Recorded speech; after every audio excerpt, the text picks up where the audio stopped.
تاني بقى، عايز اشتغل في دبي ازاي؟ معاك اسلام الخطيب وانا هقول لك ازاي. انت لما تيجي دبي تحتاج تركب مواصلات كتير. ليه بقى؟ رايح انترفيو، جاي من انترفيو سكند تيرد، وبعدين بالليل عايز تخرج تتفسح وتصيع، والصبح الحق الشركة دي ودول عندهم ويك. فعادي هتتحرك. طيب تتحرك ازاي بقى؟ عندك ثلاث حلول، ثلاثة. اول حل، تأجر لك عربية برنس نفسك، معاك رخصة دولي من مصر، طلعها ب250 جنيه، ورحت رايح على مكتب تأجير. ممكن احط لكم لينكات مكاتب تأجير تحت. تروح مكتب تأجير تاخد لك عربية اي 10 ب1600 درهم في الشهر برنس. حط بقى عليهم ب81 البنزين، وحط عليهم باركينج كل ما تقف في حتة ب3 درهم الساعة، وحط عليهم سالك، دي اللي هي بوابات كده جوه المدينة عادي، في بوابات اسمها سالك تاخد منك 3 4 درهم في المرة.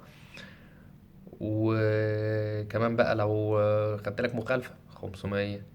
لو لا قدر الله حصلت حادثة، مشكلة تانية دي. فعايز يبقى معاك عربية تبقى برنس نفسك، وتنزل من التكييف تخش على الشركة تقدم السي في ولا تحضر الانترفيو، تبقى انت في السليم. ده اوبشن. في الاوبشن التاني، اوبشن رقم 2 بقى، ان انت تركب تاكسي.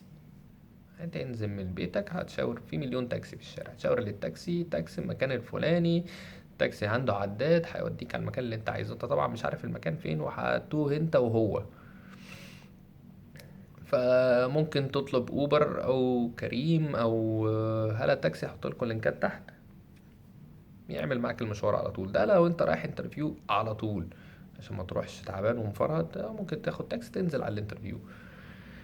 طيب الحل التالت بقى بتاع البني ادمين بقى، تنزل تركب مواصلات عامة، بابليك ترانسبورتيشن، مش زي بتاعت مصر. المواصلات العامة هنا انضف من عربياتنا في مصر اصلا. مترو، يا اتوبيس، يا ترام، هم 3 مواصلات مفيش غيرهم. بمعظم البلد بتلف معاك معظم البلد، الا لو انت هتبقى قاعد في الشارقة ولا حاجة، فانت كده بعيد عن الخطوط يعني، فتركب تاكسي لحد ما توصل لأقرب خط او اتوبيس وبعدين تكمل. فبس اول لما تنزل في المطار تقوم جايب لك كارت مترو زي ده كده، هو مكتوب اسمه نول. ده بتجيبه ب25 درهم، بيبقى جواه شحن 19 درهم. المشوار الواحد بيبتدي من 3 ل7.5 درهم. فيعني 19 درهم الأولانية دي تعمل معاك مشوارين. بس انت لو مطول قاعد فترة طويلة، ممكن بقى تعمل اشتراك بالأسبوع، 110 أسبوع، تفضل رايح جاي في أي خطوط انت عايزها في أي حاجة، فهتبقى انت كده في السليم. دفعت 110، هو ده كل اللي هتدفعه في مواصلاتك طول الأسبوع. اضرب بقى في الفترة اللي انت قاعد فيها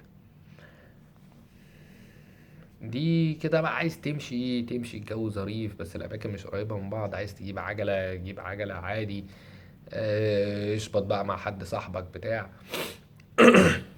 لكن ده كده باختصار موضوع المواصلات في دبي. ساعد الناس عشان الناس تساعدك، ساعد الناس عشان ربنا يكرمك. لايك، سبسكرايب، شير من تحت هنا. شوف اللينك بتاع الارتيكل هتلاقي مكتوب في الويب سايت. السلام عليكم.